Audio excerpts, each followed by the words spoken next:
今回は享保の改革最終回です。とうとうここまで来たね。享保の改革の守備範囲はお米やお金関係だけじゃない。今日のテーマは実力主義になった幕府と裁判の基礎を作ったというお話。幕府の中心である人、そして裁判に関することを話すよ。なんかちょっと地味じゃない？お堅い話って飽きちゃいそう。大丈夫。今の世の中にもつながってくるお話がいっぱいだよ。江戸時代と今の共通点が見えてきて学べることもたくさん。先生が自信満々だ。でもテストには出ない話なんだろうな。政府でも会社でもそうですが、誰にどの役割を任せよう、出世させよう、お給料どうやって決めようっていうのはとっても大事なこと。これらを人事と言います。さて人事の話をする前に、吉宗の立場から復習しておこう。吉宗の家の状況、覚えているかな？確かお兄ちゃんが3人亡くなって4なんだけど家を継ぐことになっちゃったんだよね。将軍家も跡取りがいなかったんでしょ？で、遠いけど血筋いいし賢いからってヘッドハンティングされたんだよね。その通り。つまり転校生みたいなものね。転校生がいきなり学級委員することになった。しかもその転校生、前の学校の取り巻きまで一緒に連れてきちゃった。そんなのクラスのボスが黙ってないよ。そうなのよ。幕府は俺が育てた。徳川の伝統が最高ってこれまでずーっとやってきた人がたくさんいる中に、外から来た吉宗が入ってきてやり方を変えようぜって言うんだから、当然スムーズにはいかない。とりあえず自分に考えが近い人を老中に採用した。老中は今の政府で言えば総理大臣レベルの偉さです。身近なパートナーが逆意見なのは厳しいもんね。将軍に権力をきちんと集めて、みんなが好き勝手しないようにするって現代でも大切。総理大臣が大臣を指名するのだってそう。大事な役職を誰に任せるのか、それによって政治が大きく変わっていくからね。でも転校生がいきなり命令して老中以外の人はみんなその変化に合わせてやってくれるのかな。生意気って言われない？いいところに気づいたね。まず今までのやり方について説明しておくね。ズバリ大事なのはお家柄ルールです。実力よりも血筋。ご先祖様が家康と仲良しだったかが大事。特に真ん中よりも上の役職。例えば老中とかね。権力のあるポジションこそさ、賢くて守護的な人がやんなきゃダメなんじゃないの？そうなの。最初の立ち上げの頃は血筋で決めてもどうにかなったんだけど、世の中が安定してくるとだんだんそれじゃ維持できなくなったっていうのはやったよね。吉宗の前から大変だったんでしょ？だからね、吉宗の前、五代将軍の徳川綱吉あたりから適性のある守護的な人に役割をぶん投げる。側用人っていう役職を新しく作った。将軍の言葉を老中に伝える係です。ぶん投げるって言葉がひどくない？なんだか文字からして立派そうには感じないけど、言葉を伝えるだけ？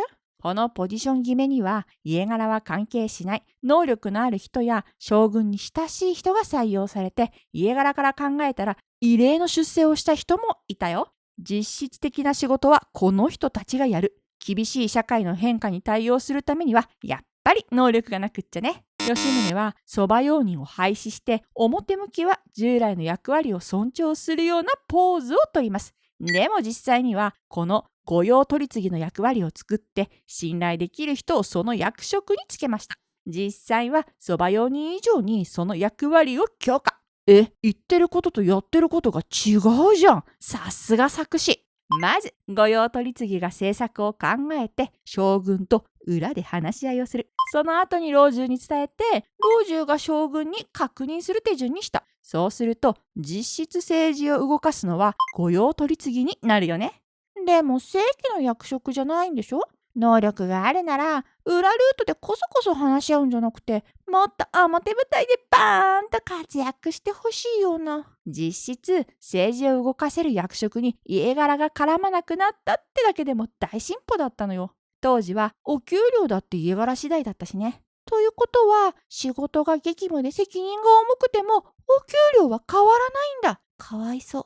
先生がさっき仕事をぶん投げるって言葉にした意味が分かったよ。先祖から引き継いだ土地次第でお米の収穫量、つまりお給料が決まる。自分たちの土地で取れるお米イコールお給料だったから、役職が上がったとしてもお給料は変わらない。お父さんが300石、米45トン分のお給料をもらえるお家だったら、そのお家を継いだ息子はどんな仕事をしていても同じ300石の給料ってこと。仕事内容が変わったって親から受け継いだ水田が広くなったりはしないもんね。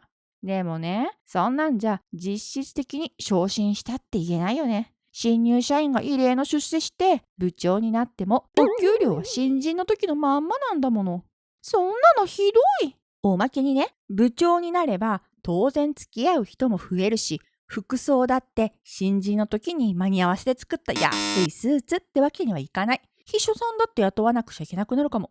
江戸時代だと住み込みだから雇った人の分家を大きくする必要もある。それを新人のお給料で？そこで享保の改革、健君の登場よ。ババーンと新しいルールを作った。それが足高のせい。役職に見合った分給料が不足していたら足しますよって。石高を足すっていうこと。辞めると給料は元に戻ります。この仕組みによって石高が低い人でもその地位に見合った格式と収入を得ることができるようになったの。仕事をぶん投げるだけじゃない、実質的な昇進だね。新人が部長になっても大丈夫。この足高のせいによって家柄の壁を突破して異例の出世をしたスーパースターがいるよ。大岡忠相という人です。中級役人の家の出身だったけど、本当は大名しかなれない寺社奉行っていう将軍直属のかなり上位の役職。ここまで大出世。綱吉の時代から役人をしていたんだけど、吉宗によって大抜擢。その後は吉宗の右腕として大活躍。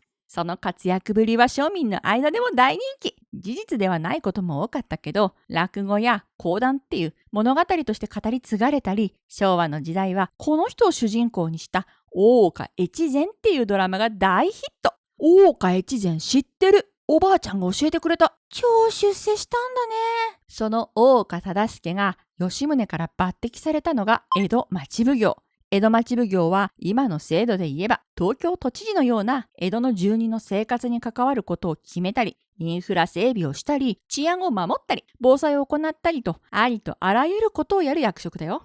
やることいっぱいで大変そう。中でも大事な仕事があってね。それが裁判関係の仕事。忠相はここで重要な役割を担うようになるよ。吉宗の時代はそれまでのお米を中心とした社会から商業が力をつけていく社会への過渡期だったっていう話はしたよね。米市場で先物取引だよね。お水をまいてもう終わりだよってすっごい熱狂してたんだよね。そうそう。で、金銭トラブルが増えた。お金の貸し借りや物の売り買いなんていつの時代もトラブルの宝庫だから。嫌な宝庫だね。まず、評定所って今の裁判所にあたる部署があるんだけど、あんまりトラブルが増えてそこがパンクした。吉宗は、お金関係はもう各自で解決しちゃって、うちは判断しませんって。まさかの本人同士に丸投げ？一般庶民の話なんか聞く耳持ちませんよってこと？庶民の話を聞く姿勢はちゃんとあったよ。この評定所の前に目安箱って庶民の不満や意見、役人が悪いことをしてるっていう意見書を出せる箱を置いたりね。実際に養生所っていう今でいう病院みたいなものができたのも、町火消しなんて今でいう消防団みたいな政策が生まれたのも、この目安箱の設置があったから。でも庶民のお金トラブルは各自で解決しちゃってってことなんだ。持ち込まれたトラブルの9割以上がお金絡みだったからうんざりしちゃったんだね。その代わりって言ってはなんだけど、仕組みをいろいろ整えたよ。例えば文書管理システム。それまで裁判の記録を残す公式的な習慣がなかったの。担当者の記憶頼りだった。それだとどれくらい罪が重いのかバラバラになっちゃわない？同じことをしてある人は1週間牢屋、別の人は30年牢屋みたいな。そこまで極端ではなかっただろうけど、覚え違いは起きていたし、正確に公正にやろうとすると大変だよね。前はどんなんだったっけなーって探すのも時間がかかっちゃう。とにかく効率的じゃないよね。だから吉宗はこれまでの江戸城内での公文書、幕府が仕事の中で作った書類を調査し、整理して見つけやすくする文書管理システムを作ったの。指示してわずか3年でなんと9万冊以上。それ以降もちゃんとした分類を行って過去の資料は探しやすいし、あれはどうだったかなってことがすぐわかるようになったんだ。パソコンがない時代だから全部手書きでしょ。それが9万冊か。書類の管理は今でもとっても大事なことで、今の日本政府も国立公文書館っていう施設を作って書類の管理を行っているんだよ。整理整頓が大事なのはわかるけど、苦手なんだよね。江戸時代にもパンちゃんと同じように苦手な人がいたみたい。吉宗はちゃんとメモしなさい。メモ見て確認しなさい。整理整頓しなきゃダメって指示を出したってことまで記録が残ってる。ケン君っていうか、お母さんだね。記録を取って過去と同じように罪を言い渡すのはもちろん大事だけど、そもそもそのルールがきちんと決められていないとダメだよね。吉宗は文書管理と合わせて法律の整備も指示したよ。幕府の実務を握る三奉行にそれぞれ必要なルールを決めてね。なんかこういう時っていっつも3だよね。小畜梅みたいな。ここで再び登場するのが超賢くて異例の出世を遂げた大岡忠相。この三奉行のどこにいたか覚えてる？東京都知事みたいな役割だったよね。江戸町奉行。正解。吉宗は大岡忠相に刑法を含む法律の整備を指示したんだ。それまで各所でバラバラにやっていたルールを統一するんでめちゃめちゃ苦労したって。1720年からスタートして20年以上かけてどうにか完成。これがくじ方お定め書きです。この言葉テストにも出てくるやつ。そんなに苦労して作ったんだね。作ったらみんなにお披露目パーティーだね。お披露目はしません。その文書はね、機密文書扱い。将軍と一部の奉行を除いて見ることができなかった。なんで秘密にしちゃうの？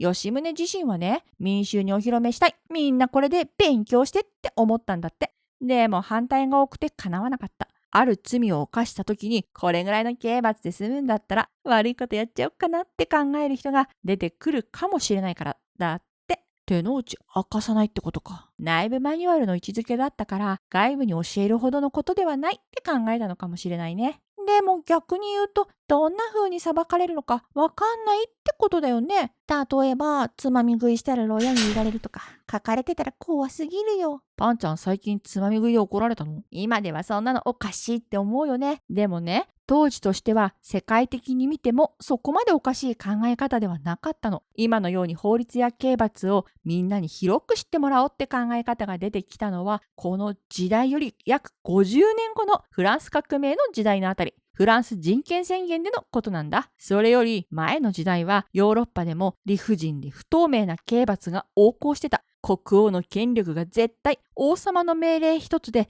勝手に裁判なしで牢屋に入れられたり死刑になったりね。いつどんな理由で死刑になるのかわかんないってこと？そんな理不尽な状況に対抗するために当時の学者は法律や刑罰のあるべき姿を考えるようになって、それがフランス革命によって実現した。誰にとっても平等で予測可能っていう今では当たり前の法律の姿になったんだ。このフランス人権宣言は吉宗の享保の改革よりも後の時代だよ。吉宗の考え方はかなり先進的だったんだね。先物取引といい、江戸時代は世界を先取りしててすごいね。でもずっと秘密にはしておけないよね。刑罰が下ったらそこから噂になって漏れちゃうだろうし、あの子つまみ食いしたから晩ご飯の唐揚げ1個減らされたんだよとか。パンちゃんそんなに悲しかったんだね。そうね、地方にも広めなきゃいけないしね。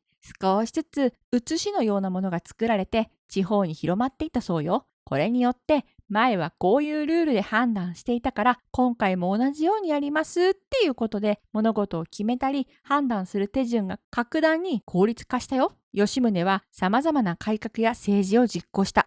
その中にはうまくいったものもあればうまくいかなかったもの、吉宗の時代には完成せず後の時代に託したものなど様々だけど時代の変化に対応する江戸幕府をより強固にするための政治だった。吉宗は江戸幕府の中興の祖、長期間続いた体制の危機的状況を立て直した賢君としてその後も長く語り継がれるようになったんだ。そしてこの後続く江戸の三大改革残り2つ、寛政の改革、天保の改革にも大きな影響を及ぼすよ。